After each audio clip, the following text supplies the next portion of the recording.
আজকে শীতবস্ত্র বিতরণ অনুষ্ঠানে নূরপুর অঞ্চল থেকে বিভিন্ন বুথ থেকে আগত তৃণমূল কংগ্রেসের কর্মী, সমর্থক, সাথী, নেতৃত্ব এবং বিভিন্ন বুথ থেকে আগত যারা আজকে তৃণমূল কংগ্রেসের আহ্বানে শীতবস্ত্র গ্রহণ করার জন্য এখানে উপস্থিত হয়েছেন, তাদেরকে প্রত্যেককে শুভ নববর্ষের প্রীতি, শুভেচ্ছা এবং অভিনন্দন জ্ঞাপন করি। আমাদের মূল মঞ্চ ভূমিষ্ঠ আছেন ব্লক তৃণমূল কংগ্রেসের সম্মানীয় সভাপতি সিরাজুল ইসলাম সাহেব, অঞ্চল তৃণমূল কংগ্রেসের সভাপতি রেজাউল সাহেব, এই গ্রাম পঞ্চায়েতের প্রধান সাহেব সহ ত্রিস্তর পঞ্চায়েতের নেতৃত্ব, সদস্য এবং অঞ্চল এবং ব্লক তৃণমূল কংগ্রেসের সাথী ও নেতৃত্ব, আজকে এই মহতী অনুষ্ঠানে বক্তব্য রাখার মতো পরিবেশ নেই। অনেক মায়েরা এসছে, বোনেরা এসছে এবং আমি দেখছি ছাদে থেকে, বাড়ির কোণে থেকে মায়েরা, বোনেরা আমাদের বক্তব্য শোনার জন্য অধীর আগ্রহে দাঁড়িয়ে আছেন। আমি আজকে বক্তব্য রাখবো না, আমাদের রাজনৈতিক কর্মসূচি আছে। আমরা হয়তো কয়েকদিনের মধ্যেই নতুন গ্রাম পঞ্চায়েতে আমরা তৃণমূল কংগ্রেসের কর্মসূচিকে সফল করার লক্ষ্যে পাড়ায় পাড়ায় বুথে বুথে যাব এবং বিভিন্ন কোণে দাঁড়িয়ে আমরা আমাদের দলের বক্তব্য আপনাদের সামনে তুলে ধরার চেষ্টা করব। আজকে মূলত যেহেতু শীতবস্ত্র বিতরণ, আমি সংক্ষেপে গুটি কয়েক কথা বলে আমার কথা শেষ করব। আপনারা সকলেই জানেন যে আজকে এসআইআর নামে মানুষের প্রতি যে আতঙ্ক তৈরি করা হয়েছে, ভোটার লিস্টের নাম সংশোধনের নামে বাংলার মধ্যে ভ্যালিড ভোটারকে এখান থেকে বাদ দেওয়ার চক্রান্তে বিজেপি লিপ্ত হয়েছে।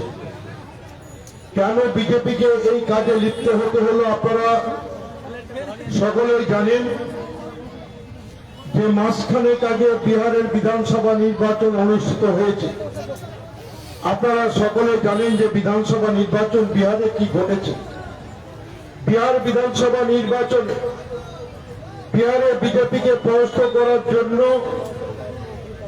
বিজেপি বিরোধী সমস্ত রাজনৈতিক দলগুলো ঐক্যবদ্ধভাবে বিজেপিকে পরাস্ত করার জন্য প্রয়াস করেছে।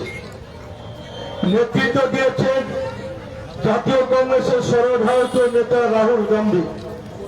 রাহুল গান্ধী নির্বাচনের 6 মাস আগে বিহারে পড়ে থেকেছেন, রাস্তায় মিছিল করেছেন, মোটরসাইকেলে র্যালি করেছেন, মানুষের মন জয় করার জন্য পুকুরে নেমে মাছ ধরার চেষ্টা করেছেন। জোট হয়েছে।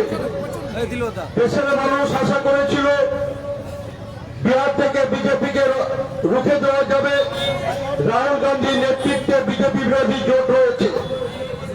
নির্বাচন হলে দেশের মানুষ প্রত্যাশা করেছিল বিহার থেকে বিজেপি জোট সরে নেবে। আমাদের ভোট গণনা শুরু হলো, আমরা কি দেখলাম 243টা আসনের মধ্যে বিজেপি 203টা আসন নিয়ে আবার নতুন ভাবে তারা সরকারে চলার পথ শুরু করল। সেদিন বিজেপি দেখলো যে বিহারে বিজেপি বিরোধী সমস্ত রাজনৈতিক দলগুলো ঐক্যবদ্ধ ভাবে বিজেপিকে রুখতে পারল না।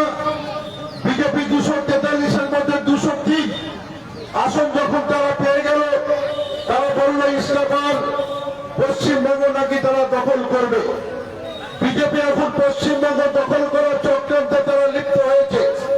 তাই তারা বাংলার বুকে এখানে নির্বাচনে জয়লাভ করার জন্য একের পর এক চক্রান্ত তারা শুরু করল। বিজেপি জানে যে বাংলার মানুষ উন্নয়নের সাথে আছে, মমতা ব্যানার্জির পাশে আছে। তাই বাংলার মানুষ মমতা ব্যানার্জির নেতৃত্বে 2011 সাল থেকে এখন অব্দি এমন কোন পরিবার নেই যে পরিবারটা মমতা ব্যানার্জির সরকারের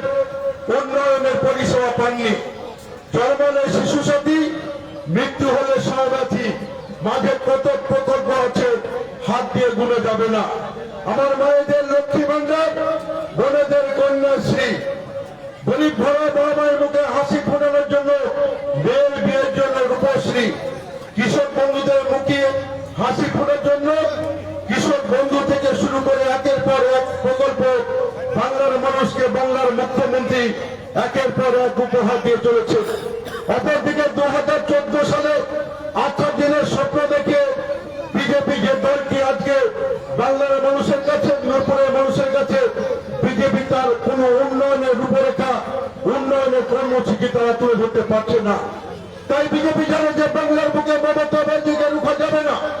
2026 সালে বাংলার বুকে যে বিধানসভা নির্বাচন আছে, সে নির্বাচন উন্নয়নের নিরিখে বাংলার মানুষের ঘরে ঘরে যে পরিষেবা মমতা ব্যানার্জি সরকার দিয়েছে, বাংলার মানুষ মমতা ব্যানার্জিকে চতুর্থবারের জন্য মুখ্যমন্ত্রী করবে, শুধু সময়ের অপেক্ষা। কিন্তু বিজেপি চাইছে বিহার জয়লাভ করার পর বাংলা তাকে জিততে হবে। বাংলা জিততে গেলে উন্নয়নের নিরিখে বিজেপি জিততে পারবে না। তাই ধর্মীয় মেরুকরণের চক্রান্তে বিজেপি লিপ্ত হয়েছে। আমরা দেখেছি যখন কোন দেশের সাধারণ নির্বাচন হচ্ছে, বিজেপি উন্নয়ন নিয়ে মানুষের কাছে যায়নি, তখন তারা মন্দির মসজিদ দিয়ে তারা যুদ্ধ করেছে, কখনো তারা সাম্প্রদায়িক দাঙ্গা বাজিয়েছে, কখনো তারা রাষ্ট্রে রাষ্ট্রে যুদ্ধ খেলা খেলেছে, বিভিন্ন ভাবে তারা যুদ্ধ খেলা খেলে সাম্প্রদায়িক দাঙ্গা বাঁধিয়ে মসজিদ মন্দির ভাঙা করার খেলা খেলে তারা নির্বাচনের বাতাবরণ পার করার তারা চেষ্টা করেছে। এবার তারা সেই চক্রান্তে লিপ্ত হয়েছে।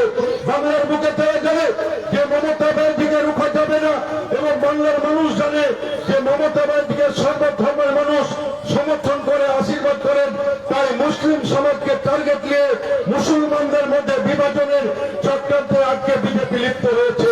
বাংলার বুকে বিজেপি আজকে তৃণমূল বিরোধী যে সমস্ত দলগুলো আছে, তারা বিজেপির কাছে তামাককে, বিজেপির পয়সাকে, বিশেষ করে একটা মুসলিম সম্প্রদায়কে টার্গেট নিয়ে তাদের বুকে সুশ্রু দিয়ে মমতা ব্যানার্জির কাছ থেকে দূরে সরান তার চক্রান্তে লিপ্ত হয়েছে। তারা এসআইআর করে বলছে, বিজেপি নেতা বলছে পশ্চিমবঙ্গে যারা মুসলিম ভোটার তারা নাকি বাংলাদেশি, তারা নাকি ঘুষপেটিয়া, তারা নাকি অনুপ্রবেশকারী, এখানে বেছে বেছে লুঙ্গি পরা মুসলমানদের পশ্চিমবঙ্গ থেকে তাড়াতে হবে। এসআইআর করতে গিয়ে তারা প্রথমেই বলল যে যদি কোনো মুসলমান ভোটারের 2002 আর 2025 ভোটার লিস্টে তাদের নাম মিল না হয় এবং তারা যদি 12টা ডকুমেন্টস দেখাতে না পারে, তাহলে তাদেরকে পশ্চিমবঙ্গে থাকতে দেওয়া হবে না, পশ্চিমবঙ্গ থেকে বিতাড়িত করতে হবে। অপরদিকে বিজেপি ঘোষণা করছে মুসলিম বাদ দিয়ে অমুসলিম যে কোনো ধর্মের মানুষ, তাদের যদি 2025 আর 2002 ভোটার লিস্টের নাম না থাকে, বারবার তথ্য যদি তারা দিতে না পারে, তাহলে তারা যদি মনে করে পশ্চিমবঙ্গের ভোটার লিস্টের নাম তুলবে, ভারতবর্ষের নাগরিক হবে, তাদের সেই সুযোগ দেওয়া হবে। কিন্তু ভাগ্যের ইতিহাস পাল্টে গেছে। 2002-2025 ভোটার লিস্টে বাংলার বুকে কোন মুসলমানের নাম বাদ পড়েনি। বাংলার কোন মুসলমান ঘুষপেটিয়া নয়, বাংলার কোন মুসলমান অনুপ্রবেশকারী নয়। নির্বাচন কমিশন বুঝে গেছে যে বিজেপি চক্রান্ত করছিল। আজকে বাংলার বুকে আমার হিন্দু সমাজের ভাইরা, আজকে মধ্য সম্প্রদায়ের ভাইরা, নদিয়া এলাকার থেকে শুরু করে হরিণঘাটা থেকে শুরু করে সেই এলাকার হিন্দু সম্প্রদায়ের ভাইরা আজকে বিজেপি হটাও দেশ বাঁচাও বলছে। আজকে মধ্য সম্প্রদায় থেকে শুরু করে কুচবিহার থেকে শুরু করে মেদিনীপুরে আজকে ভোটার লিস্টে এসআইআর দানকে কেন্দ্র করে আজকে প্রচুর হিন্দু ভাই আজকে তারা আতঙ্ক কাটাচ্ছে। আমরা কিছুদিন আগে দেখলাম বাংলাদেশের প্রধানমন্ত্রী মধ্য সম্প্রদায়কে বক্তৃতা করে আশ্বস্ত করার জন্য দিল্লি থেকে উড়ে এসেছিলেন, কিন্তু যখন আকাশে উনি হেলিকপ্টার দেখছেন যে সেখানে মধ্য সম্প্রদায়ের মানুষ তারা কানে পতাকা নিয়ে বলছে Modi go back, Modi go back, প্রধানমন্ত্রী গো ব্যাক। প্রধানমন্ত্রী তুমি আমাদের সমাজের সঙ্গে প্রতারণা করেছো, হিন্দু সমাজকে ধোঁকা দিয়েছো, তুমি আমাদের হিন্দু সমাজে ভোটার লিস্ট থেকে নাম বদলে চক্রান্ত করেছো। যখন মধ্য সম্প্রদায় সহ সেখানকার মানুষ কালো পতাকা নিয়ে রাস্তায় ঘুরে দাঁড়ালো, মোদির হেলিকপ্টার আবহাওয়ার কারণ দেখিয়ে সেখান থেকে ফিরে গেল। আপনারা কি দেখেছিলেন যে মোদী কিন্তু নামতে পারেনি? মোদীর কিন্তু হেলিকপ্টার ফিরে গেছিল। কেন ফিরে গেছিল? এত কালো পতাকা হিন্দু মুসলমান সম্প্রদায় মোদীকে কালো পতাকা দেখায়নি। হিন্দু সম্প্রদায়ের মতো ভাইরা মোদীকে বলেছে go back Modi, go back Modi. তাই আজকে বিজেপি না হিন্দু না মুসলমানের, বিজেপি শুধু তার নিজের স্বার্থটা দেখে। আর অপরদিকে বাংলার বুকে এখানকার আমাদের মুসলিম সম্প্রদায়ের মানুষেরা বরাবরই তৃণমূল নেত্রীর প্রতি আস্থা রেখেছে, ভরসা রেখেছে। অন্য ধর্মের মানুষ যেমন আস্থা রেখেছে, ভরসা রেখেছে। তাই মুসলিম বিভাজনের রাজনীতিতে এখানে বিজেপি আমাদের তৃণমূল বিরোধী কিছু রাজনৈতিক দলের নেতাকে যে কোনো ভাবে পারচেজ করে আমাদের সংবাদ মাধ্যমকে তারা ক্রয় করে এখানে আমাদের মমতা ব্যানার্জির সম্বন্ধে ধর্ম মেরুকরণের রাজনীতিতে তারা লিপ্ত হয়েছে। আমাদের বাংলার মুখ্যমন্ত্রী অকাপ নিয়ে আপনারা জানেন যে অকাপ আমাদের মুসলমানের সবচেয়ে প্রাণপ্রিয় সম্পদ। আমাদের মুসলমানের প্রাণপ্রিয় সম্পদ অকাপ সম্পদ। অকাপ সম্পত্তি আমার মুসলমানের পুরোপুরুষের উত্তরসূরিদের জন্য আল্লাহর হস্তে যে সমস্ত সম্পত্তি স্থাবর অস্থাবর সম্পত্তি দান করেছেন সেটাই কিন্তু অকাপ সম্পত্তি। এই অকাপ সম্পত্তি আল্লাহর সম্পত্তি। এই সম্পত্তি কারই হতে পারে না আল্লাহ ছাড়া।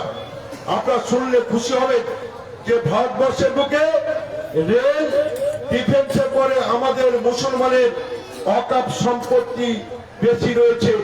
ভারতবর্ষের বুকে এত অকাপ প্রপার্টি রয়েছে যে কলকাতার বুকে যে অকাপ সম্পত্তি রয়েছে মুসলমানের, সে অকাপ সম্পত্তি যদি আজকে বাজার মূল্যে বিক্রি করা যায় পশ্চিমবঙ্গ সরকার 4 বছর তাকে চালানো যাবে। আমাদের মুম্বাইয়ের বুকে যে পরিমাণ মুসলমানের অকাপ সম্পত্তি আছে সেই সম্পত্তিকে যদি বাজার মূল্যে বিক্রি করা হয় মহারাষ্ট্র সরকারকে 4 বছর চালানো যাবে। দিল্লির বুকে আমাদের মুসলমানের যে পরিমাণ অকাপ সম্পত্তি আছে সেই সম্পত্তিকে বিক্রি করলে সেখানকার সরকার চলে যাবে। অর্থাৎ মুসলমানের এত পরিমাণ সম্পত্তি ভারতবর্ষের বুকে আছে। আর মোদী বাবু সব হয়েছে মুসলমানের এই সম্পত্তিগুলোকে দখল করতে হবে। তো মুসলমানের সম্পত্তি দখল করা বলে তো করা যাবে না। তাই এই অকাপ আইনকে পরিবর্তন করার জন্য মোদী সরকার সম্পত্তিগুলোকে দখল করার চক্রান্তে লিপ্ত হল। আপনাদের সকলের মনে আছে 2024 সালে এপ্রিল মাসে আগস্ট মাসে প্রথম এই বিজেপি পার্লামেন্টে অকাপ অ্যামেন্ডমেন্ট বিল অকাপ আইন পরিবর্তন করার জন্য পার্লামেন্টে পেশ করেছিলেন।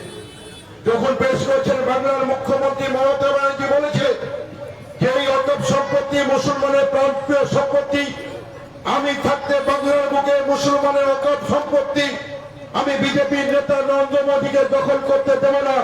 আমি মুসলমানের পাশে আছি, সাথে আছি, আপনাদের চিন্তা করার কারণ নেই। এই কথা বাংলার মুখ্যমন্ত্রী বিভিন্ন মঞ্চ থেকে বারবার বলে গেছে। ভারতবর্ষে অনেক রাজনৈতিক দলের নেতা আছে যেখানে কংগ্রেস বিভিন্ন রাজ্যের নেতৃত্ব দিচ্ছেন, যেখানে সিপিএম এর কেরলে তাদের সরকার রয়েছে, তাদের মুখ্যমন্ত্রীরা প্রকাশ্য জনসভায় দাঁড়িয়ে তাদের বলার এখনো হিম্মত হয়নি যে আমরা অকাপ প্রপার্টি আমরা বিজেপিকে মোদীকে দখল করতে দেব না। যেখানে বাংলার বুকে দাঁড়িয়ে বাংলার মুখ্যমন্ত্রী যখন বলছে অকাপ মুসলমানের প্রাণপ্রিয় সম্পদ, একে আমরা মোদীকে দখল করতে দেব না, তার জন্য যা করতে হয় আমরা করব। এই কথা বলার কারণে আজকে কিছু মুসলিম সংগঠন কংগ্রেস সিপিএম সহ বিজেপি কামাচ্ছে তৃণমূল বিরোধী শক্তিগুলো বিজেপির মদতে বিজেপির হাতকে শক্ত করার লক্ষ্যে বলছে মমতা দি তুমি আমাদের মুসলমানের অকাপ সম্পত্তি বাঁচাবো বলেছো, তুমি কি করেছো? মমতা ব্যানার্জি কিছু করেনি। মমতা ব্যানার্জি কি করেছে? গত 30 তারিখে প্রতিটি সংবাদ মাধ্যমে আমরা এক দিয়ে মুখ্যমন্ত্রীর পক্ষ থেকে মুখ্যমন্ত্রী আমাদের সরকার কি করেছে আমরা বিস্তারিতভাবে তুলে ধরেছি। আমরা লিফলেট আকারে বাংলার মানুষের কাছে পরবর্তীকালে আমরা তুলে ধরবো। তবু সংক্ষেপে আপনাদের বলে রাখি, সিপিএম কংগ্রেস বন্ধুরা বলছে যে মমতা ব্যানার্জি বিধানসভায় তো রেজুলেশনে পাঠাম।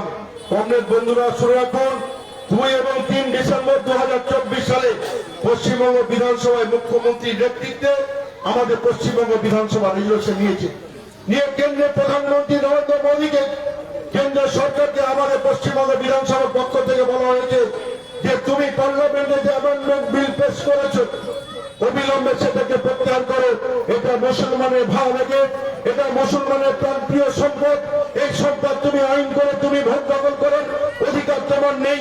তাই মমতা ব্যানার্জি প্রথম ভারতবর্ষের মধ্যে একটি রাজ্য যার নাম পশ্চিমবঙ্গ, পশ্চিমবঙ্গ সরকার 2রা এবং 3রা ডিসেম্বর বিধানসভায় 169-এ রেজুলেশন করে কেন্দ্রীয় সরকারকে বলেছে তুমি এই সম্পত্তিতে তুমি কিন্তু হস্তক্ষেপ করো না। আমার কংগ্রেস সিপিএম বন্ধুরা বলছে মমতা ব্যানার্জি কি পদক্ষেপ করেছেন বন্ধু শুনে রাখুন। এই লিফলেটটা আমরা পরবর্তীকালে আমরা তুলে দেবো। মমতা ব্যানার্জি সরকার সুপ্রিম কোর্টে গেছে, একের পর এক এই মুসলমানের সম্পত্তি যাতে অকাপ সম্পত্তি মুসলমানের পক্ষে থাকে তার জন্য যা যা পদক্ষেপ করা আমাদের পশ্চিমবঙ্গ সরকারের পক্ষ থেকে বাংলার মুখ্যমন্ত্রী মমতা ব্যানার্জি করেছেন।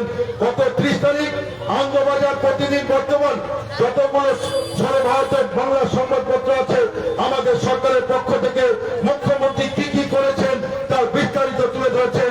আপনারা সেটা দেখে নেবেন। আমরা লিফলেট আকারে করবো একমাত্র মুসলমানের অকাপ সম্পত্তি বাঁচানোর জন্য মমতা ব্যানার্জি লড়াই করেছে। আমি শুধু একটা জায়গায় এখানে বলবো, ছাপঘাটির মাঠে আমার বাংলার মুখ্যমন্ত্রী এসেছিলেন। এটা নিয়ে আমার সিপিএম কংগ্রেস বন্ধুরা কংগ্রেসের বন্ধুরা বলেছেন মমতা ব্যানার্জি এই ছাপঘাটির মাঠে আপনাদের মাঠে আপনারা গেছিলেন। আমি মুখ্যমন্ত্রীকে একটা স্লিপ দিয়ে বলেছিলাম যে দিদি আপনি তো বলছেন যে অকাপ সম্পত্তি আপনি বিজেপিকে কেন্দ্রীয় সরকারকে দখল করতে দিবেন না, যা করার আমি করব। তো আপনি যদি একটি বক্তব্য রাখেন। সে প্রসঙ্গে মুখ্যমন্ত্রী কি বক্তব্য রেখেছিলেন? মুখ্যমন্ত্রী বলেছিলেন যে অকাপ নিয়ে অকাপ আমি যতদিন আছি বাংলার বুকে বিজেপিকে অকাপ দখল করতে দেব না। অকাপ নিয়ে আপনারা অযথা গোলাগুলি করবেন না। অকাপ নিয়ে যদি কিছু করতে হয় দিল্লিতে করুন, তাই তো বলেছিল নাকি? এটাই বলছে মমতা ব্যানার্জি বলেছে অকাপ নিয়ে আন্দোলন করলে দিল্লিতে করুন, অকাপ নিয়ে গোলাগুলি করবেন না। এই বক্তব্য কিন্তু রেখেছিল, তাই তো বলবো নাকি? কিন্তু আপনারা এখানকার মানুষ, আপনাদের আজকে বলতে হবে কি পরিস্থিতির মধ্যে দাঁড়িয়ে বাংলার মুখ্যমন্ত্রীকে বক্তব্য রাখতে হয়েছিল। যখন কেন্দ্রে বিজেপি সরকার আমাদের সমস্ত দাবিকে উপেক্ষা করে পার্লামেন্টে যারা 4 এবং 3 এবং 4 ডিসেম্বর পার্লামেন্টে পাস করলেন, 5 তারিখ রাষ্ট্রপতি অনুমোদন দিলেন, 8 তারিখ আইনে পরিণত হলো অকাপ অ্যামেন্ডমেন্ট অ্যাক্ট 2025 আইনে পরিণত হলো। তারপরে আমাদের জঙ্গিপুর থেকে শুরু হয়েছে আন্দোলন। আমাদের জঙ্গিপুর পিতাবুজিবাদ বাসিন্দা জঙ্গিপুর জানে তো সবাই নাকি যে প্রথম আন্দোলন করেছে আমাদের ইমাম মুসলিম সংগঠনেরা। বলেছিল যে আমাদের বিজেপি আইন করে আমাদের সম্পত্তি দখল করে নিচ্ছে, সমস্ত মুসলমান সতর্ক থাকো। সেখানে সভা শেষ করে আমাদের ইমামেরা বলে দিলেন আপনারা শান্তিপ্রিয় ভাবে আপনারা বাড়ি ফিরে যান। সকল ধর্মপ্রাণ মুসলিম মানুষ তারা বাড়ি অভিমুখে রওনা হলো। ওরই মধ্যে থেকে কোন একজন ভাই ওকে উৎসাহিত বল নারে তাকবীর আল্লাহু আকবার আওয়াজ তুলে চলো এনেই যাবো। হাজারে হাজারে কাতারে কাতারে মানুষ এই দিকে রওনা হলো। তারা কারা গেছিল, কে তাদের নিয়ে গেছিল? এই নেই অবরোধ করবো, এই নেই ভাঙচুর হবে, রাস্তা ঘাটছে। সেখানে হিন্দুদের দিকে একদিকে ঘুরিয়ে দিয়ে বলছে মুসলমানেরা মন্দির ভেঙে এলো, অপরদিকে বলছে যে হিন্দুরা মন্দির ভেঙে দিল। জমি বসে দাও দাও করে চলছে।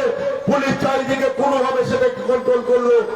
তারপরে কি দেখলাম সুতি এবং শামশেরগঞ্জের বুকে তারপরে দিন এখানে আমাদের হিন্দু ভাইদের বাড়ি লুটপাট হলো, মন্দির ভাঙলো, মসজিদ ভাঙলো। আমার 2 জন হিন্দু ভাইকে হারালাম, আমরা সুতির একজন আমার মুসলিম ভাইকে হারালাম। সেই সময় 3 জন ভাই খুন হয়েছিল। এই খুনের নেপথ্যে কারা ছিল? আমরা মুসলিম সম্প্রদায়ের মানুষ, আমরা বাংলার বুকে, আমরা মুর্শিদাবাদ জেলার বুকে, আমরা মুর্শিদাবাদ জেলার মাটি, আমাদের নবাবের রক্ত রয়েছে। এখানে কোনদিন আমাদের সাম্প্রদায়িক দাঙ্গা হয়নি। আমরা মুর্শিদাবাদ জেলার মুসলিম হিন্দু, আমরা সকলের সম্প্রীতিকে বজায় রেখে আমরা এখানে বসবাস করেছি। কিন্তু সেই দিন এই যে শামশেরগঞ্জের বুকের দাঙ্গা কে বাঁধিয়েছিল? সুতির বুকের দাঙ্গা কে বাঁধিয়েছিল? শামশেরগঞ্জের বুকে 2 জন তাজা হিন্দু ভাইকে আমরা হারিয়েছি। সেদিন হারিয়েছি সুতির বুকে আমার একজন মুসলিম সম্প্রদায়ের ভাইকে। কোন মুসলিম মানুষ এই দাঙ্গার সঙ্গে জড়িত ছিল না, কোন হিন্দু সম্প্রদায়ের মানুষ এই দাঙ্গার সঙ্গে জড়িত ছিল না। তো গত দাঙ্গা হয়েছে না হয়নি? আজকে কোন মুসলমান সম্প্রদায় দাঙ্গাকে বিশ্বাস করে না। আমরা এখানে আমরা মেজরিটি, আমরা এতদিন ভারত স্বাধীন হওয়ার পরে কোনদিন দাঙ্গা হয়নি। হিন্দু মুসলমান আমরা ভ্রাতৃত্ব বজায় রেখে, আমরা সম্প্রীতিকে বজায় রেখে আমরা এখানে বসবাস করছি। কিন্তু সুপুরের মতো আরএসএস বিজেপি এখানে দাঙ্গা বাজানোর চক্রান্তে লিপ্ত হয়েছে। হিন্দু মুসলমান দাঙ্গা করেছে, আমার দুইজন হিন্দু ভাইকে খুন করেছে, আমার একজন মুসলমান ভাইকে খুন করেছে, এখানে দাঙ্গার আগুনে মসজিদ করেছে, এখানে মন্দির করেছে, বাড়ি ঘুরেছে, আমাদের সব লুটপাট হয়েছে। এই চক্রান্তে বিজেপি লিপ্ত থেকে এখানে ছাত্রের দাঙ্গা বাঁধিয়ে মানুষের বুকে একটা অশান্তির পরিবেশ তৈরি করেছিল। হয়েছিল হয়নি? এটা হয়েছিল না? আপনার হয়েছিল না হয়নি? সাবসেন্ট হয়েছে, সুতিতে হয়েছে, জঙ্গিপুরে হয়েছে। কোন মুসলমান দাঙ্গা বাঁধায়নি, কোন হিন্দু দাঙ্গা বাঁধায়নি। বিজেপি চক্রান্ত করে এরকম একটা উত্তপ্ত পরিবেশ তৈরি করেছে। বাংলার মুখ্যমন্ত্রী হিসাবে যদি আপনাদের বলে যে আপনারা অকাপ নিয়ে গোলাগুলি করবেন না, এখানে আন্দোলন করবেন না, যদি গোলাগুলি করতে হয় দিল্লিতে করেন, এটা ভুল বলেছে? এটা ভুল বলেছে? আমি এখানকার মানুষের কাছে জানতে চাই যে বাংলার মুখ্যমন্ত্রী বলছে যে অকাপ নিয়ে আমি আছে, আমার সরকার আছে, মুসলমানের কোন চিন্তার কারণ নেই বাংলার বুকে, আমার সরকার যা যা পদক্ষেপ গ্রহণ করা আমার সরকার করবে। কিন্তু এই যে সুকুনের মতো বিজেপি জুড়ে এসে এরকম একটা উস্কানি দিয়ে দাঙ্গা বাঁধানোর চক্রান্ত করছে, সেই পরিস্থিতির মধ্যে দাঁড়িয়ে বাংলার মুখ্যমন্ত্রীকে এই বক্তব্য রাখতে হয়েছিল। এটাও নিয়ে কংগ্রেস সিপিএম বন্ধুরা বড় বড় কথা বলছে। বন্ধুরা শুনে যান, মমতা ব্যানার্জি সুপ্রিম কোর্ট রয়েছে, সব করেছে। আজকের মুখে দাঁড়িয়ে বাংলার মুখ্যমন্ত্রী বলছে, মমতা ব্যানার্জি বলছে যে মুসলমানের প্রাণপ্রিয় সম্পদ অকাপ আমি বিজেপিকে দখল করতে দেব না, দেব না, দেব না। এরপরে কারোরই কোনো ভাবার কারণ নেই। বিজেপি সিপিএম এর কেরলের সরকার রয়েছে, সিপিএম এর গভর্নমেন্ট বন্ধুকে বলুক তার কেরলের মুখ্যমন্ত্রী বলতে পেরেছে কিনা। কংগ্রেস বন্ধুরা বড় বড় কথা বলছে, তাদের কর্ণাটকের সরকার রয়েছে, সেই কংগ্রেস বন্ধুদের মুখ্যমন্ত্রী সেখানে দপ্তরের ভাষায় দাঁড়িয়ে বলতে পেরেছে কিনা, সেখানে তাদের প্রশ্ন করুন। এখানে দাঁড়িয়ে এখানে বিজেপির তামাককে কংগ্রেস সিপিএম ধর্মীয় সুশীকরণ করছে। আসল না বন্ধু, লড়াই হবে উন্নয়নে। আমি দাঁড়িয়ে যখন এখানে এসেছিলাম, আমার একজন সহযোদ্ধা বন্ধু বক্তব্য রাখছিলেন, এখানে ঢালাই চকচকে রাস্তা মমতা ব্যানার্জির নেতৃত্বে। আজকে আমি যখন দাঁড়িয়ে বক্তব্য রাখছি, নূরপুর অঞ্চলে প্রায় 20 কোটি টাকার ব্যয়ে আমরা নূরপুর অঞ্চলে ঢালাই চকচকে রাস্তা করছি। বামফ্রন্ট 34 বছর বাংলাকে নেতৃত্ব দিয়েছে। সিপিএমের কোন নেতার হিম্মত নেই বলতে পারবে যে নূরপুর গ্রাম পঞ্চায়েতে 100 কোটি টাকা ব্যয়ে তারা রাস্তা বা কোনো কিছু উন্নয়ন করেছে। আর কংগ্রেসকে তো খুঁজে পাওয়া যায় না, যখন ভোট আসে তখন গর্ত থেকে বেরিয়ে আসে। আমরা কংগ্রেস করতাম, আমরা কংগ্রেস করতাম, আমরা কংগ্রেস পরিবার লালন করে হয়েছি। কিন্তু যে কংগ্রেস বাংলার বুকে 56,000 কংগ্রেস কর্মী খুলে সিপিএম এর কাজটা হাতে এখনো রাঙা হয়ে আছে, সে কাস্টমের হাত তুলে হাত ধরে তারা আজকে কংগ্রেস আর সিপিএম জগার মাথায় তারা বক্তব্য রাখছে। তারা একসঙ্গে তারা নির্বাচনে বাতাবরণ করার জন্য অশুভ শক্তি এক হয়েছে। আমি একটি কথা শুধু বলে আমার বক্তব্য টানবো। গত লোকসভা নির্বাচনে আমি ডোমফলে প্রচারে গেছিলাম তৃণমূল কংগ্রেসের প্রার্থী আবু তাহের খানের সমর্থনে বক্তব্য রাখার জন্য। আমি বক্তব্য রেখে ফিরিয়ে আসছি এরকম মেট্রো পথ দিয়ে। একজন মা আমাকে হাত তুলে দাঁড় করলো, আমি দাঁড়ালাম। আমার গাড়ি দাঁড়ানোর সঙ্গে সঙ্গে আশেপাশে বাড়ি থেকে 8-10 জন মা বেরিয়ে এলো। তো সেই মাটি আমাকে বলছেন মন্ত্রী কি আছে? বলে আমি মন্ত্রী। বলে মন্ত্রী সাহেব আপনার হাত ধরে আমি তৃণমূল কংগ্রেস যোগদান করবো। বলে কেন, আপনি কি করেন? বলে আমি কংগ্রেস করি। তো বললো কংগ্রেস করেন তো কেন আপনি আবার কংগ্রেস করছেন? তো কংগ্রেস শুধু হঠাৎ আপনি তৃণমূল যোগ দেবেন কেন? বলছে হাও হাও করে কাঁদছে আর আঁচল দিয়ে চোখ মুছছে। বলছে যে সিপিএম এর হারমাদেরা আমার স্বামী মাঠে পাট কেটে আসলো, আমার স্বামীকে রাস্তায় কুপিয়ে কুপিয়ে হত্যা করেছে। আমার 14 বছরের নাবালক ছেলে তার বাপের ওপর ঝাঁপিয়ে পড়েছে। আমার ছেলের বডিকে টুকরো করেছে। আমার স্বামী দাফন করার জন্য গোসল দিতে পারেনি, কোন মতে কাপড়ে বেঁধে তাকে গোসল করেছি। সিপিএম এর হারমাদেরা আমার স্বামীকে খুন করেছিল। গত পঞ্চায়েত নির্বাচনে তৃণমূল পার্টির নেতারা আমার কাছে এসে বলেছিল যে তুমি আমার তৃণমূলের প্রার্থী হও, তোমাকে আমরা প্রধান করব। আমি তৃণমূলের এই প্রস্তাবকে আমি মাথা নত করে আমি প্রত্যাখ্যান করেছিলাম। আমি তাদেরকে বলেছিলাম আমার স্বামী জাতীয় কংগ্রেস জিন্দাবাদ বলতে বলতে প্রাণ দিয়েছে। আমার স্বামী প্রান্তীয় দল কংগ্রেস দল, আমি যতদিন বেঁচে থাকবো আমি কংগ্রেস ছেড়ে অন্য দল করবো না। আপনার তৃণমূল আমাকে প্রার্থী করতে চেয়েছেন, আমি খুশি হয়েছি, কিন্তু আমি স্বামী প্রান্তীয় কংগ্রেস দল যতদিন বাঁচবো ততদিন আমি কংগ্রেস করবো, আমি কোনোদিন অন্য দলে যাব না। এই কথা বলছে সেই মা, আর চোখ দিয়ে জল ঝরছে আর আঁচল দিয়ে তার চোখে জল মোছাচ্ছে। আমি বললাম তাহলে কেন আপনি তৃণমূল করবেন? বলে জানেন যে সিপিএম আমার স্বামীকে কুপিয়ে কুপিয়ে হত্যা করেছে। 14 বছর নাবালক ছেলেকে তার বাপের বাড়ির ওপর তাকে ফেলে কুপিয়ে কুপিয়ে হত্যা করেছে। সেই স্বামী দল আজকে আমাকে সিপিএম কংগ্রেস করতে দিল না। যে সিপিএম আজকে আমার স্বামীকে করে করে হত্যা করেছে, সেই স্বামীর যে দল জাতীয় কংগ্রেস গতকাল আমার কাছে এসে বলছে সিপিএম এর সেলিমকে কাস্তা হইতে ভোট দিতে হবে। আমি কংগ্রেস, আমার স্বামীকে সিপিএম কুপিয়ে কুপিয়ে হত্যা করেছে, আমার ছেলেকে খুন করেছে, আমার স্বামী দাফন কাফন করার জন্য তাকে গোসল দিতে পারিনি, কাপড়ে বেঁধে তাকে কবরে পুঁতে দিতে হয়েছে। সেই স্বামীকে সিপিএম কুপিয়ে কুপিয়ে হত্যা করেছে।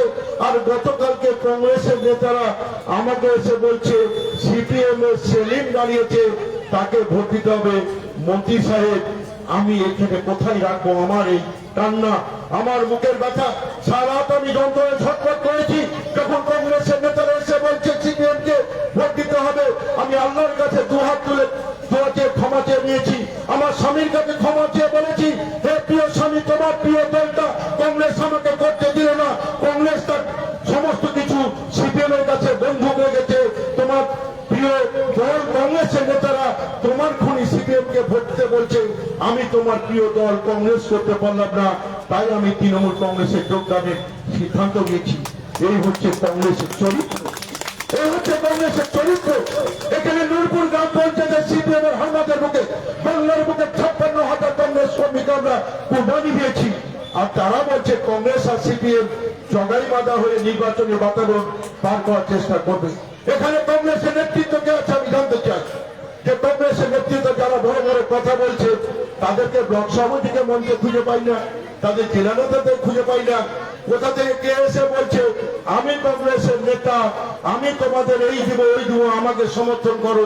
আমাদের এগুলোকে ভাবি তুলছে যে জাতীয় কংগ্রেসের কি দশা হয়েছে। আপনারা দেখেছেন বিহারে রাহুল গান্ধীর মতো জোট করে নেতারা মাত্র 5টা নিয়ে দিল্লিতে ফিরে গেছে। আর বাংলার বুকে কংগ্রেস সিপিএম এর এখানে দেখা পাওয়া যাবে না। আগামী দিনের লড়াই মমতা ব্যানার্জির সঙ্গে হবে বিজেপির লড়াই। বিজেপি বলছে বিহার দখল করার পর তারা বাংলা দখল করবে। এখানকার নির্বাচক মন্ডলীকে সিদ্ধান্ত নিতে হবে পশ্চিমবঙ্গে বিজেপিকে ঠেকাতে কে পারে? তৃণমূল কংগ্রেস, মমতা ব্যানার্জি, না কংগ্রেস যার 294টা আসনে প্রার্থী দেওয়ার ক্ষমতা নেই, না বিজেপির বিরুদ্ধে লড়াই করবে সিপিএম যে 34 বছর যে দলটা বাংলাকে নেতৃত্ব দিয়েছে। আজকে বাংলার বুকে সিপিএম এর একটা এমএলএ নেই, বাংলার বুকে সিপিএম এর একটা এমপি নেই, বাংলার বুকে সিপিএম এর একটা পঞ্চায়েত নেই, বাংলার বুকে সিপিএম এর একটা জেলা পরিষদ নাই। সেই সিপিএম বিজেপির সঙ্গে মোকাবিলা করবে যাদের 294টা আসনে প্রার্থী দেওয়ার ক্ষমতা নাই। আগামী দিনে লড়াই হবে বিজেপির সঙ্গে মমতা ব্যানার্জির লড়াই, আগামী দিনে লড়াই হবে বিজেপির সঙ্গে তৃণমূলের লড়াই। আজকে সারা দেশে মমতা ব্যানার্জি বিজেপির বিরুদ্ধে চোখে চোখ লেগে লড়াই করছে। আজকে এখানে যদি বিজেপি দখল করে আপনারা বিজেপি কি করবে সেটা আপনাদের একটু বলে যাই। কিছুদিন আগে উত্তরপ্রদেশের মুখ্যমন্ত্রী যোগী আদিত্যনাথ এসেছিল। যোগী আদিত্যনাথকে জানেন আপনারা? কে জানেন বলেন? যোগী আদিত্যকে উত্তরপ্রদেশের মুখ্যমন্ত্রী তো নাকি বিজেপির বড় নেতা, টাকলা উত্তরপ্রদেশের মুখ্যমন্ত্রী যোগী আদিত্যনাথ মালদা এসে বক্তৃতা রেখে বলল কি বলেছিল? এবার পশ্চিমবঙ্গ বিজেপি দখল করবে, গোরক্ষা বন্ধ করে মুসলমানের কুরবানি বন্ধ করবে। শুনেছেন কি? যে মুসলমানের প্রাণপ্রিয় কুরবানি বিজেপি পশ্চিমবঙ্গ এবার জয়লাভ করবে আর তারা কুরবানি বন্ধ করবে। আর কি বলছে? বলছে মসজিদে আজান দিলে পরিবেশ দূষণ হয়, সেহেতু মসজিদে আজান দিয়ে বন্ধ করবে বিজেপি। যারা প্রাণপ্রিয় মুসলমান, যারা কালেমা পড়েছে, যাদের দিলে ঈমান আছে, কোন মুসলমানের কুরবানি যদি বন্ধ করে, মসজিদে আজান দেওয়া বন্ধ করে, শেষ রক্ত বিদ্যুৎ দিয়ে লড়বে, লড়বে না, লড়বে না। মুসলমানের তো মসজিদ আজান যদি বন্ধ করে, তাহলে বিজেপি বলছে মসজিদে আজান বন্ধ করব, বিজেপি বলছে কুরবানি বন্ধ করব। তো মুসলমানেরা বিজেপিকে রুখবে না, রুখবে না, বিজেপিকে রুখবে না, রুখবে না। তাহলে বিজেপিকে রুখতে কে পারে? বিজেপি রুখতে কে পারে বাংলার বুকে? তো মমতা ব্যানার্জি ছাড়া বাংলার বুকে বিকল্প কোন শক্তি নেই যে শক্তি বিজেপির বিরুদ্ধে রুখে দাঁড়ায়। তাই বাংলার সম্প্রীতি রক্ষা করার লক্ষ্যে, বাংলায় আমরা সর্বধর্মের গান গাওয়ার লক্ষ্যে, বাংলার বুকে যেমন আমরা বারবার বলেছি সম্প্রীতির গান গেয়েছি, নানা ভাষা, নানা মত, নানা পরিধান, বিবিধের মাঝে ওপর মিলন বহন। যে বিজেপি বলছে আমার মুসলমানের ভোটের দরকার নেই, মুসলমান বিজেপিকে ভোট দেয় না, তাই এসআইআর করে মুসলমান তরফে, তাতে গিয়ে আমার প্রান্তীয় হিন্দু ভাইরা আজকে এসআইআর চক্রান্ত শিকার হয়েছে। তাই আজকে হিন্দু বলছে বিজেপি হটাও বাংলা বাঁচাও, মুসলিম ভাইরা বলছে বিজেপি হটাও বাংলা বাঁচাও। আর এখানে বিজেপির সমর্থে কংগ্রেস, সিপিএম এবং কিছু মুসলিম সংগঠন তারা বিজেপির হয়ে মমতা ব্যানার্জিকে ধর্মীয় মেরুকরণের নামে তারা বিভিন্ন রকম কথা বলছে। এখানকার কংগ্রেস, সিপিএম এবং মুসলিম নেতারা কি বলছে? মমতা ব্যানার্জি জগন্নাথ ধাম করেছে দীঘাতে, মমতা ব্যানার্জি বিজেপির নেতা বলছে না, বলছে না যে মমতা ব্যানার্জি হিন্দুদের শুধু মন্দির মন্দির করছে। এই মুসলমান মমতা ব্যানার্জিকে ভোট দিবে। পুরীতে জগন্নাথ মন্দির করলো, মহাকাল মন্দির করে বলছে দুর্গায়ন করবে, মানে এই যে ধর্মীয় সুশ্রী দিয়ে ভোটারদের আঘাত করছে। কিন্তু তারা কিন্তু বলছে না যে হে মুসলমান, তোমার বাপার প্রাণপ্রিয় যে বডিটা মাটিতে সাহিত্য আছে কবরস্থান, যে কবরস্থানে আমার মা শুয়ে আছে, আমার বাবা শুয়ে আছে, আমার পূর্বপুরুষ শুয়ে আছে, আমার জন্মদাত্রী মা যেখানে শুয়ে আছে, কবরস্থানে যদি কুকুর সেখানে ঘোরাফেরা করে, কুকুরে পেচ্ছাপ করে, গরু চড়ে, আপনার কি ভালো লাগবে যে আমার মা, আমার বাবা, আমার পূর্বপুরুষেরা কবরস্থান শুয়েছে? সেখানে বাংলার বুকে মমতা ব্যানার্জি 1388 টাকা খরচ করে 10,000 প্রায় কবরস্থান ঘেরে দিয়েছে। সেই বন্ধুরা কিন্তু বলছে না এই মুসলমান জগন্নাথ মন্দির করেছে, আমি সরকার, আমরা হিন্দু মুসলমান সকলের যেটা চাহিদা আছে সরকার পূরণ করবে, এটাই তো সরকার, সর্ব ধর্ম নিয়ে চলবে। কিন্তু মুসলমানদের বলছে না, শুধু বলছে জগন্নাথের মন্দির করলো। আমার মুসলমানকে বলছে না যে তোদের এই যে হজ করার জন্য পবিত্র হজ, কলকাতার বুকে 107 কোটি টাকা ব্যয়ে হজ হাউস করেছে মমতা ব্যানার্জি। এই বন্ধুরা কিন্তু বলছে না, এই বন্ধুরা বলছে না যে সিপিএম আমলে মাত্র 450 কোটি টাকা মুসলমানের বাজেট ছিল, আর মমতা ব্যানার্জির আমলে 4052 কোটি টাকা মুসলমানের বাজেট করেছে, 10 গুণ বাড়িয়েছে। এই বন্ধুরা বলবে না, শুধু বলছে দীঘাতে জগন্নাথ মন্দির হলো কেন, মমতা ব্যানার্জি বিজেপি নেতা। কিন্তু সেই বন্ধুরা বলছে না মমতা ব্যানার্জি বাংলার বুকে যত মুসলিম সম্প্রদায়ের মানুষ কবরস্থান বানানোর জন্য আবেদন করেছে, সকল কবরস্থান আমরা কিন্তু বাঁধিয়ে দিয়েছি মমতা ব্যানার্জির নেতৃত্বে, আমাদের সরকারের নেতৃত্বে, মাইনরিটি ডিপার্টমেন্টের সহায়তায় আমরা হজ হাউস করেছি। সেহেতু এই জায়গায় দাঁড়িয়ে এরা ধর্মীয় মেরুকরণের সুশ্রয় দিয়ে নির্বাচন বাতাবরণ পার করার চেষ্টা করছে। আমি এর আগে, এখন আর রাজনৈতিক বক্তব্য পরবর্তীকালে রাখবো। আপনাদের সজাগ থাকতে হবে, বিজেপিকে ঠেকাতে হবে। বিজেপিকে ঠেকাতে গেলে আপনাদের কাকে ভোট দিতে হবে, সঠিক সময় সঠিক সিদ্ধান্ত দিতে হবে। আজকে আমি নূরপুর অঞ্চল তৃণমূল কংগ্রেসের নেতৃত্বকে আমি আন্তরিকভাবে অভিনন্দন, শুভেচ্ছা জানাবো। যেখানকার মানুষ আমাদের সরকারি পরিষেবা, মানুষের জন্ম থেকে মৃত্যু পর্যন্ত প্রতিটি ঘরে ঘরে আমরা মানুষকে পরিষেবা দিয়েছি। আমরা মায়েদের হাতে লক্ষ্মী ভান্ডার তুলে দিয়েছি, আমরা মায়েদের হাতে স্বাস্থ্যসাথী কার্ড তুলে দিয়েছি, আমার বোনের বিয়ের জন্য রূপশ্রী প্রকল্পের টাকা দিয়েছি, আমার মেয়েদের স্কুলে যাওয়ার জন্য কন্যাশ্রী প্রকল্পে 20,000 টাকা দিয়েছি। আমরা কৃষক বন্ধু, কৃষকের জন্য আমরা চাষের জন্য ব্যবস্থা করেছি, আমরা কৃষক ভাতার ব্যবস্থা করেছি, জন্ম থেকে মৃত্যু পর্যন্ত সমস্ত পরিষেবা দিয়েছি। শীতের সময় একটু গরম শীত বস্ত্রের প্রয়োজন ছিল। আমার নূরপুর অঞ্চল তৃণমূল কংগ্রেস তাদের ব্যক্তিগত উদ্যোগ নিয়ে এখানকার কয়েক হাজার মানুষকে সংগঠিত করে তাদের হাতে শীতবস্ত্র তুলে দিচ্ছেন। এরকম একটি মহতি কাজ করার জন্য আমি নূরপুর অঞ্চলের তৃণমূল কংগ্রেস কমিটিকে, তাদের নেতৃত্বকে আন্তরিক অভিনন্দন এবং শুভেচ্ছা জানাবো। এবং আগামী দিনে আমরা নিশ্চয়ই আপনার এলাকায় আমাদের রাজনৈতিক কর্মসূচি আছে, এক সপ্তাহের মধ্যে আমরা পাড়ায় পাড়ায় গিয়ে মমতা ব্যানার্জির উন্নয়ন, মমতা ব্যানার্জি আপনার মানুষের ঘরে ঘরে কি কি করেছে এবং বিভিন্ন এলাকায় পথসভার মাধ্যমে আমরা রাজনৈতিক বক্তব্য রাখবো।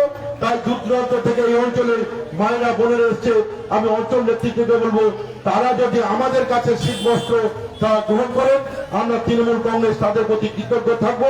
সেহেতু সেই সমস্ত মায়েরা বোনেরা দাদারা গুরুজনেরা যারা এখানে উপস্থিত হয়েছেন, তৃণমূল কংগ্রেসের যদি আপনারা শীতবস্ত্র গ্রহণ করেন, আমরা তৃণমূল কংগ্রেস আপনাদের প্রতি কৃতজ্ঞ থাকবো। আপনারা সকলে ভালো থাকবেন, সুস্থ থাকবেন। জয় হিন্দ, বন্দে মাতরম। তৃণমূল কংগ্রেস জিন্দাবাদ, মমতা ব্যানার্জি জিন্দাবাদ, অভিষেক ব্যানার্জি জিন্দাবাদ। জয় হিন্দ, জয় বাংলা। ধন্যবাদ মধ্যরাক্ষুজ্জামান মহাশয়কে। আপনারা ব্যস্ত হবেন না, 6টা কাউন্টার করা আছে, 6 জায়গাতে কম্বল দেওয়া হবে, প্রত্যেককে কম্বল পাবেন। যারা টোকন এনেছেন টোকন দিবেন, কম্বল গ্রহণ করবেন। ধন্যবাদ। 5 জন লোককে এখান থেকে আমরা মোট 5 জন বয়স্ক লোককে আমাদের মন্ত্রী সাহেব এখান থেকে উদ্বোধন করবেন। 5 জনকে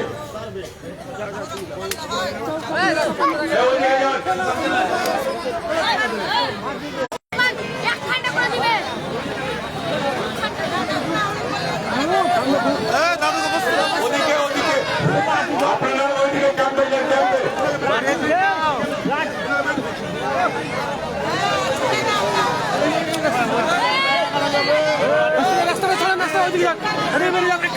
আপনারা লাইনে যান, লাইনে যান, কাউন্টারে যান।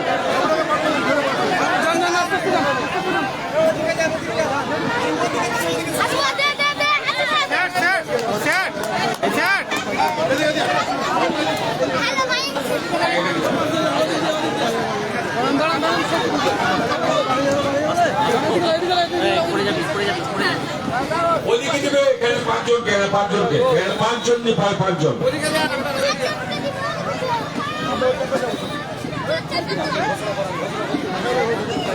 এখানে 5 জন দেওয়া হয়ে গেছে। আপনারা লাইনে যান, 6টা কাউন্টার করা আছে, 6টা কাউন্টার থেকে মাল দেওয়া হবে, 6টা কাউন্টার থেকে মাল দেওয়া হবে।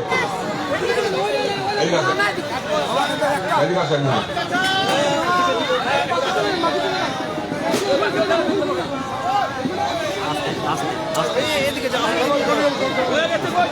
আপনারা কাউন্টারে চলুন, কাউন্টারে।